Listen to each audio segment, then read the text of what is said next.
बहुत सारे पॉलिटिशियन लोगों के द्वारा ये चीज़ बोला जाता है सर, वो किसी भी पार्टी के हों सर, आपको भी पता है।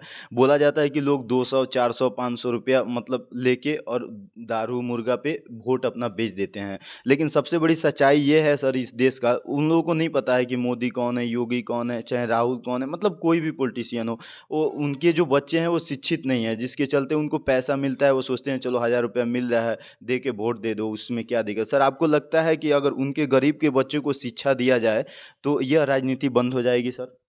बिल्कुल, मैं ये अपील करना चाहता हूँ, मैं तो आपके चैनल के माध्यम से जितने भी श्रोतागण हैं, मैं उनसे कहना चाहूँगा कि एक वक्त मत खाओ, पेट काट लो, लेकिन अगर एक जनरेशन अगर कोई तकलीफ में कट गया और अपने बच्चों को शिक्षित कर दिया, तो आने वाले सारा जनरेशन इतना बेहतरीन ढंग से कटेगा और इतना खुशहाल रहेगा कि मैं आपसे बता नहीं सकता हूँ। सिर्फ एक जनरेशन सेक्रीफाइस करने की ज़रूरत है, उसके बाद सब कुछ ठीक होगा। आधी रोटी खाइए, मत खाइए, लेकिन अपने बच्चों को जरूर पढ़ाइए, रात दिन मेहनत कीजिए। सिर्फ एक जनरेशन के लिए रिक्वेस्ट कर रहा हूँ मैं, रात दिन मेहनत कीजिए, कम सोइए, कम खाइए। मैं मानता हूँ कि गरीबी है, तकलीफ होगी, लेकिन अपने बच्चों को पढ़ाइए ताकि आने वाला भविष्य, आने वाला जनरेशन ठीक हो जाए और बिहार और चंपारण की हालत दुरुस्त हो।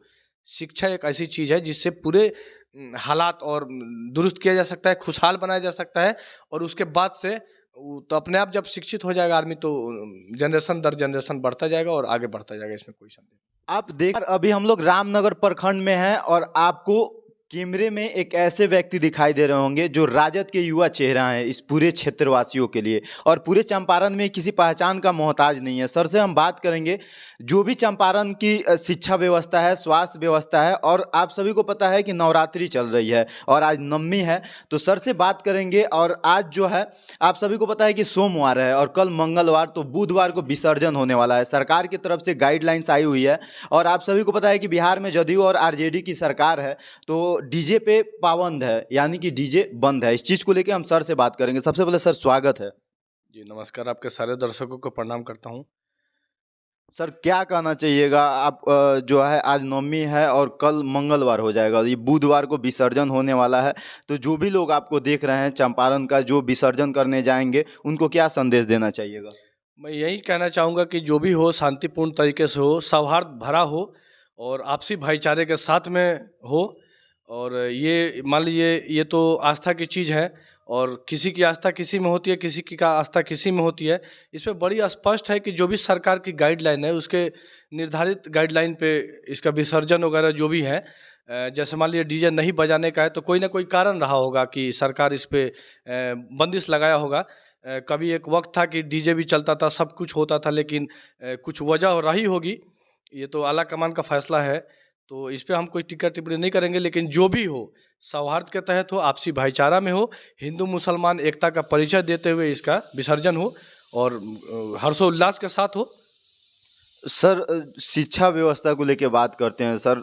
बहुत सारे अलग अलग पार्टी के नेता हैं सर, हम पार्टी से हट के आपसे कुछ बात करेंगे। आप एक युवा हैं और युवा चेहरा हैं, इसके लिए मैं सर ये इस चीज़ और इस सवाल को आपसे पूछ रहा हूं सर। आप सोशल मीडिया पे पोस्ट करते हैं सर सरकारी विद्यालय के बच्चों को लेके, सर आपको लगता है कि शिक्षा की जो व्यवस्था है चंपारण का अभी भी सही नहीं हुआ है, इसका जिम्मेवार किसको देना चाहिएगा सर? देखिए, इसका जिम्मेदार सरकार रही है। पिछले कई दफ़ा जदयू और भाजपा की सरकार थी, तो वो भी रहा, उसमें कुछ काम नहीं हो पाया। तो अभी हमारे गांव के बगल में एक गांव था, मैंने शायद वैसी पोस्ट की बात कर रहे जी। हैं आप।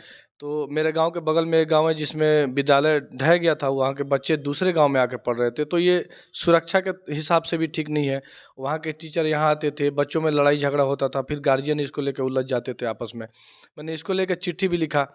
तो ऐसे कई विद्यालय हैं, मैं इस पे कहूँगा कि सरकार को इस पे ध्यान देना चाहिए और जो भी ऐसे विद्यालय है उसको ठीक ठाक करके, और जो बच्चे जिस गांव के हैं उस गांव में ही अगर शिक्षा ग्रहण करें तो ज़्यादा बेहतर है। सर चंपारण में बहुत सारा सरकारी अस्पताल है सर, जिसमें पूरा का पूरा एक्सरे का मशीन रखा हुआ है, लेकिन एक टेक्नीशियन नहीं आ पा रहा है सर। मैं डायरेक्ट सरकार को इस चीज़ का निशाना नहीं बनाऊंगा, वो इसलिए कि आपको भी पता है कि रामनगर प्रखंड में बहुत सारे पंचायत है और सभी पंचायतों के मुखिया जी लोग हैं, लोग बीडीसी हैं लोग, और नगर परिषद के सभापति जी हैं लोग, और आप देख लीजिए यहाँ के विधानसभा से विधायक हैं लोग, लोकसभा से सांसद हैं लोग, अलग अलग पार्टी के भी हैं लोग सर।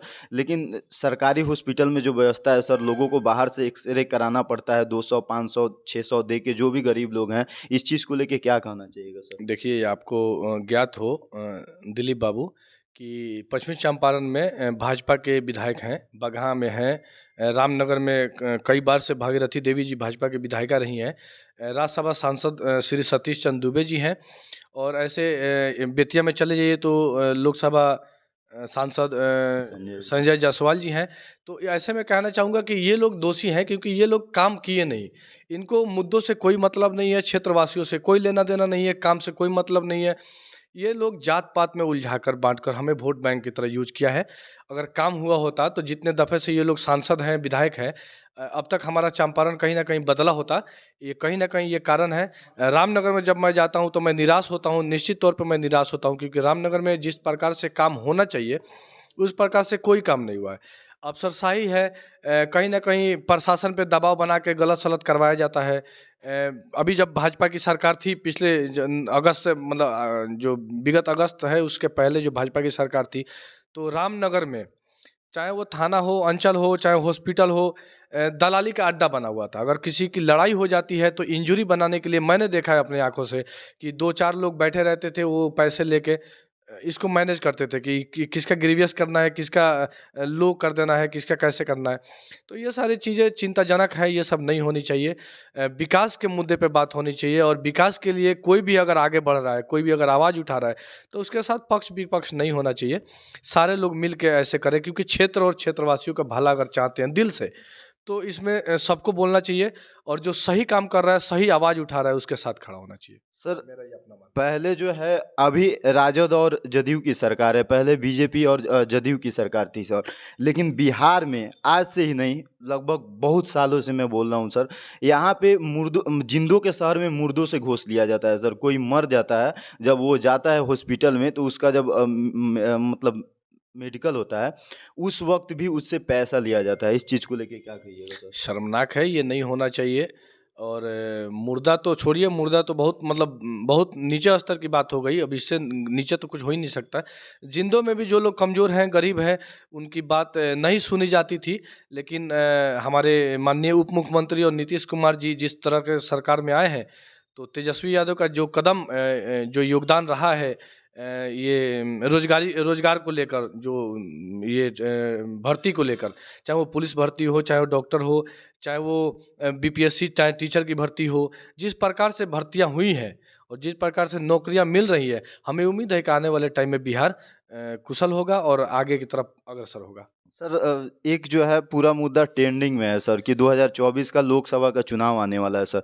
आपको भी पता है सर, चाहे वो सपा हो, आम आदमी मतलब कांग्रेस हो, जदयू हो, आरजेडी हो, चाहे आप देख लीजिए लोजपा हो, जो भी पार्टी है, जो भी राज्य के मुख्यमंत्री हैं, आप यहाँ के नीतीश कुमार जी हुए, उप मुख्यमंत्री तेजस्वी यादव जी हुए, वहाँ से अखिलेश यादव जी हुए सपा के, फिर से आप चले जाइए ममता बनर्जी जी हुई, सभी के सभी लोग मिलके इंडिया एक पार्टी बनाए हुए हैं सर। बिहार में भी लोकसभा का चुनाव होगा सर, क्या कहना चाहिएगा इस बार लोकसभा चुनाव में क्या कुछ देखने को मिलेगा जनता को सर? देखिए, आरजेडी और जदयू कितने सीटों पे सर कब्जा करेगी 40 लोकसभा सीटों में?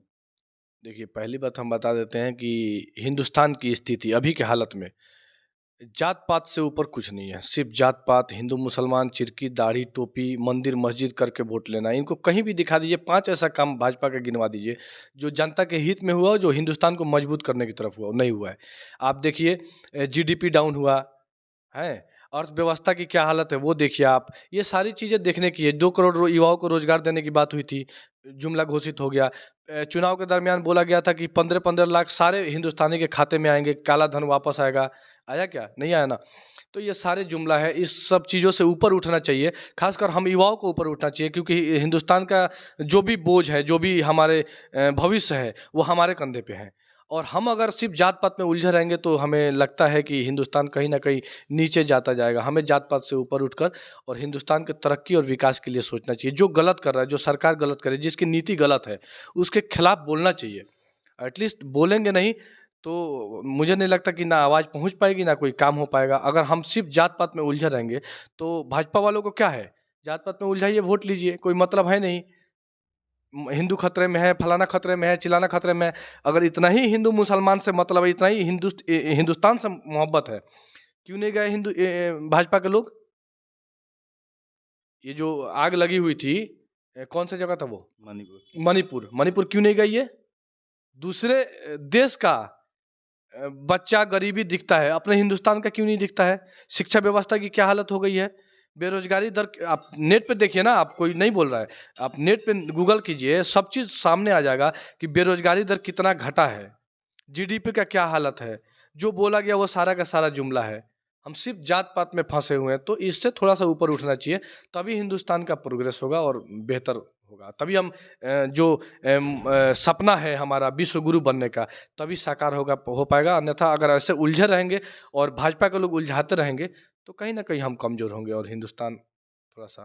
सर आपको भी पता है सर, जब भी चुनाव बीतता है, चार जो चुनाव कैंडिडेट जीतता है वो कोई भी हो, 4 सालों तक वो एकदम चुप रहता है। जब 5वां साल आता है, जोरों शोरों से वादा करना शुरू हो जाता है, मैं ये करूँगा, मैं ऐसे करूँगा, चाहे कोई भी पार्टी हो सर। लेकिन आम जनता और गरीब का विकास नहीं होता है। ऐसा कब तक चलेगा सर? देखिए, विकास हो रहा है जब से तेजस्वी यादव 9 अगस्त 2000 ये इसी साल सरकार बनी है। तो जिस प्रकार से जो वादा किए थे कि 10 लाख युवाओं को रोजगार हम हर साल देंगे, तो कहीं ना कहीं वो टारगेट पूरा हो रहा है। और भाजपा वाले इसी को लेके खलबलाहट में है, क्योंकि उनके पास तो काम है नहीं। जब मौका था, जब करना था तो किए नहीं। अब तेजस्वी यादव जिस जोश और जुनून के साथ कर रहे हैं, जैसे बिहार को आगे लेके जाना चाह रहे हैं, अगर इतनी ही मोहब्बत हिंदुस्तान से, बिहार से, खासकर मैं बिहार में हूँ तो बिहार की बात कर रहा हूँ, अगर इतना ही मोहब्बत है भाजपा वालों को बिहार से, तो क्यों नहीं इसको विशेष राज्य का दर्जा दिया गया? सरकार में तो भाजपा रही ना यहाँ पे राज्य में, तो क्यों नहीं विशेष राज्य का दर्जा दिया गया? क्यों स्थिति अभी जस के तस बनी हुई है?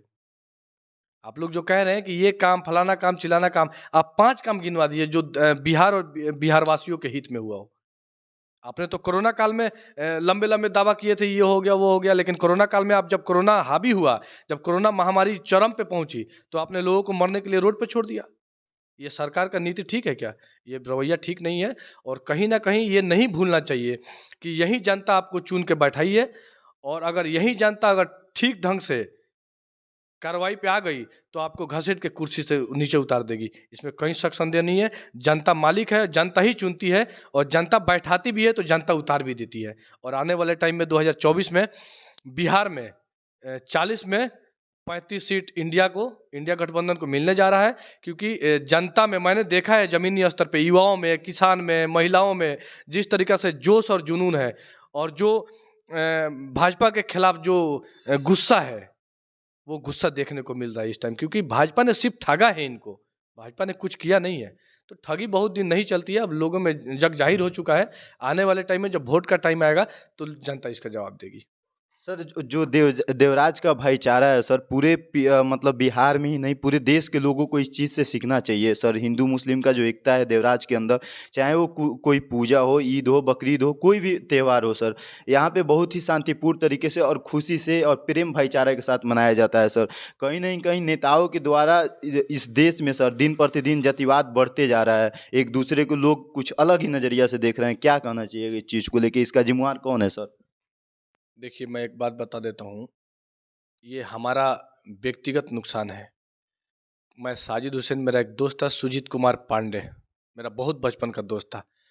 जब हम लोग स्कूल से बंक मार के कभी भागते थे ना, तो ग्राउंड में कभी खेलते हुए मिलते थे, तो मेरे पिताजी उसके कान पे 2-4 चाटे, और जब उसके पिताजी जब हमें पकड़ते थे तो 2-4 चाटे हमें, और घसीटता हुआ बिल्कुल घर पे शिकायत के साथ, और अगले दिन स्कूल में लेके दोनों आदमी के साथ में।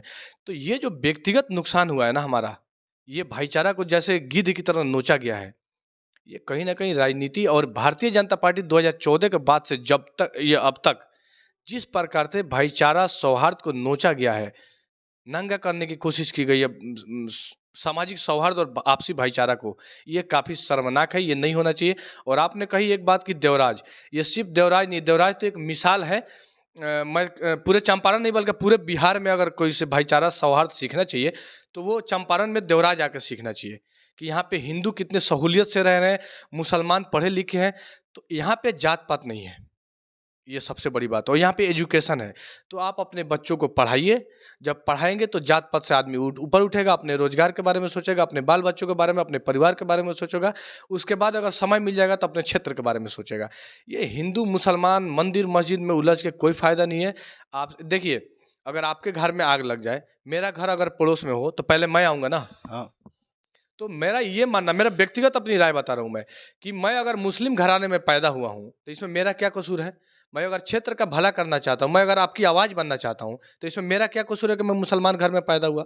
अगर आप हिंदू घर में नीचे घर में पैदा हुए, दलित घर में पैदा हुए, इसमें आपका क्या कसूर है? विचारधारा बड़ी होती है तो विचारधारा से लड़ाई लड़ी जाती है, विचारधारा सबसे बड़ा है, तो विचारधारा जिसका बड़ा है वो आदमी बड़ा है। सर देख रहे थे युवा राजद के नेता श्री साजिद हुसैन जी हमारे साथ जुड़े हुए थे। बाकी आप सब देख रहे थे टाइम्स ऑफ बिहार और मैं हूं दिलीप कुमार पटेल। जय हिंद, जय भारत।